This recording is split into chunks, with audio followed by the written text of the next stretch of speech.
एक बार मेरा एक जर्मनी के प्रोफेसर के साथ बहस हुई थी भारत और जर्मनी के बारे में।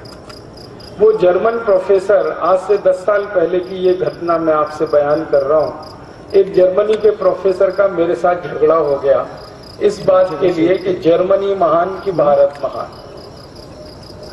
तो वो कहता था मेरा देश महान जर्मनी, मैं कहता था मेरा देश महान भारत। तो हम दोनों ने अपने झगड़े का निपटारा करने के लिए, फैसला करने के लिए एक सूत्र बनाया, फॉर्मूला बनाया। तय तो करना है किसका देश महान, या तो जर्मनी या तो भारत। तो हम दोनों ने ये तय किया कि हम दोनों एक दूसरे के देश के बारे में प्रश्न पूछेंगे। वो मेरे देश के बारे में प्रश्न पूछेगा, भारत के बारे में, जर्मनी का प्रोफेसर, मैं जर्मनी के बारे में पूछूंगा। और जिन प्रश्नों का सबसे ज्यादा जवाब हाँ में मिलेगा उसका देश महान होगा, और जिनके प्रश्नों का सबसे ज्यादा जवाब ना में मिलेगा उसका देश घटिया है, रद्दी है। ऐसे करके हम दोनों ने एक सूत्र शुरू हुई। तो पहले वो उसने कहा कि तुम पूछो, मुझसे कहा कि तुम जर्मनी के बारे में पूछो। तो मैंने चुन चुनकर ऐसे प्रश्न किए जिनका उत्तर ना में ही आए। ये तो पूछने वाले के ऊपर है आप क्या पूछ रहे हैं। लेकिन आपको ऐसा लगेगा कि मैं जर्मनी को नीचा दिखाना चाहता था, मैं जर्मनी की वास्तविकता उसको रियलाइज कराना चाहता। तो मैंने सबसे पहला सवाल उसको पूछा कि तुम्हारे देश जर्मनी में गन्ना होता है? गन्ना। अब साधारण सा सवाल है। तो उसने कहा नहीं होता, क्योंकि मुझे मालूम है जर्मनी में गन्ना नहीं होता। और जानबूझ के मैंने ये सवाल किया कि जर्मनी में गन्ना होता है? उसने कहा नहीं होता। मैंने कहा जर्मनी में केला होता है? केला। उसने कहा नहीं होता। मैंने कहा जर्मनी में आम होता है? आम। उसने कहा नहीं होता। फिर मैंने कहा जर्मनी में संतरा होता है? संतरा। उसने कहा नहीं होता।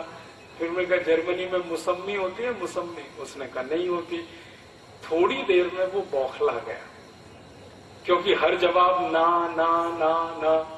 तो उसने थोड़ी देर में मुझे कहा, मिस्टर राजीव दीक्षित, मेरे जर्मनी में कोई मीठी चीज पैदा नहीं होती, अब आगे पूछो। तब मैंने उसको कहा अच्छा दूसरा सवाल है मेरा। मैंने कहा जर्मनी में पालक होता है? पालक। क्योंकि पालक मीठा नहीं है। तो उसने कहा नहीं होता। फिर मैंने कहा जर्मनी में मेथी होती है? मेथी। उसने कहा नहीं होती। मैंने कहा जर्मनी में मूली होती है? मूली। उसने कहा नहीं होती। फिर मैंने कहा कि जर्मनी में वो होती है इलायची, या जर्मनी में काली मिर्च होती है? ये सब मीठी चीजें नहीं है। थोड़ी देर में फिर बौखला गया। फिर कहने लगा मिस्टर राजीव दीक्षित, हरे पत्ते की कोई चीज जर्मनी में नहीं होती, अब आगे पूछो।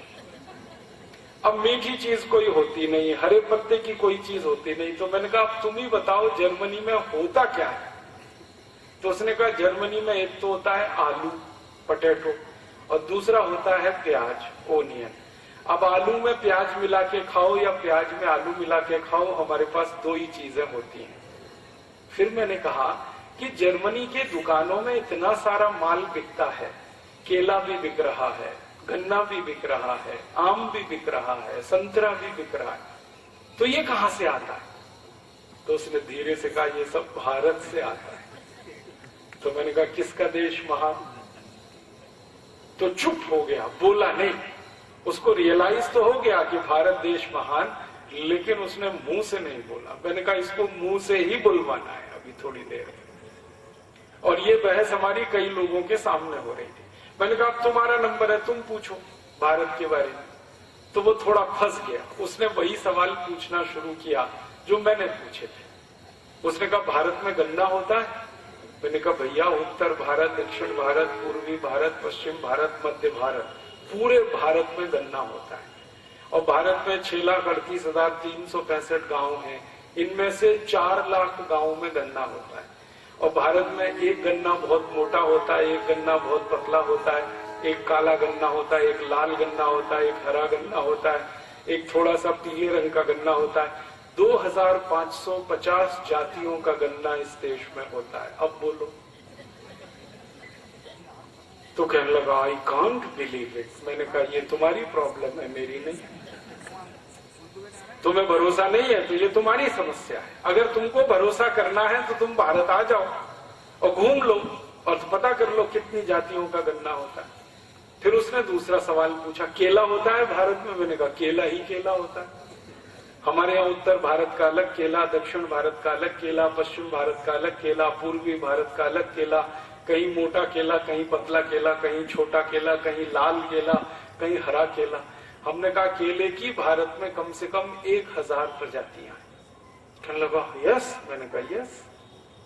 फिर कहने लगा आई कांट बिलीव, मुझे भरोसा नहीं हो सकता। फिर मैंने कहा तीसरा सवाल पूछो। तो उसने पूछा आम होता है?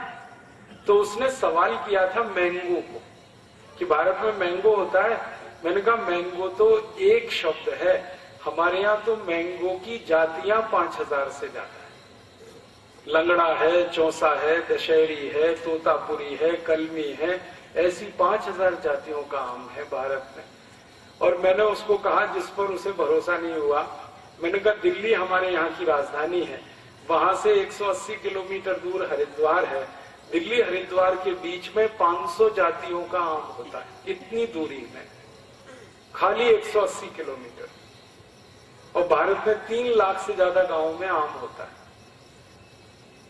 तो ऐसे उसने जितने भी सवाल पूछे तो उसमें वो हार गया, मैं जीत गया। फिर हमारा भारत महान, उसका जर्मनी महान नहीं। तब उसने अंत में कहा कि मैं भारत देखना चाहता हूं। मैंने कहा कभी भी आओ, देखने के लिए कोई मुश्किल नहीं। आने जाने की कोई प्रॉब्लम है तो हम भारतवासी तुम्हारा टिकट बना देंगे, तुम आ जाओ कभी भी। वो आया, भारत में 3 महीने की छुट्टी लेके आया, 3 महीने का वीजा मिला और हमने उसको भारत में उत्तर दक्षिण पूरब पश्चिम सब जगह घुमाया और उसको एक डायरी और पेंसिल दिया था कि जो जो तुम गाँव में देखो कि यहाँ क्या होता है उसको नोट करना। जब आखिरी में वो वापस जाने लगा तो मैंने कहा तुम्हारी डायरी में क्या नोट किया है तुमने? तब उसने कहा कि भारत के एक एक गांव में 2000 से ज्यादा वस्तुएं पैदा होती हैं, जो मैं पहले विश्वास नहीं कर सकता। और वो उसने खुद कहा कि इंग्लैंड में और पूरे यूरोप में 2 या 4 वस्तुएं पैदा होती हैं सभी गांवों में, और यहाँ एक एक गांव में 2000 वस्तुएं पैदा होती हैं। तब उसने कहा तुम्हारा देश महान। तो मैंने कहा अब बोलो तुम्हारा क्या कहना है भारत के बारे में? तो उसने कहा कि मेरी इच्छा है कि मैं भारत में रहूं। तो मैंने कहा सिटीजनशिप नहीं मिलेगी तुम्हें। तो कहने लगा वो क्या करना पड़ेगा? मैंने कहा भारत में जन्म लो। कहने लगा उसके लिए क्या करना पड़ेगा? तो मैंने कहा हिंदू हो जाओ। कहने लगा क्यों? मैंने कहा तुम्हारी क्रिश्चियनिटी में तो पुनर्जन्म होता नहीं, तुम तो ईसाई हो ना, और ईसाइयत में पुनर्जन्म होता नहीं। पुनर्जन्म तो इस्लाम में भी नहीं होता। पुनर्जन्म तो सिर्फ सनातन भारतीय जो मान्यता है इसमें होता है। फिर थोड़ा झगड़ा करने लगा वो, तो मैंने उसको शांत किया कि भैया तुम्हारे ईसा मसीह को अभी तक पुनर्जन्म नहीं हुआ, तुम्हें कैसे हो जाएगा?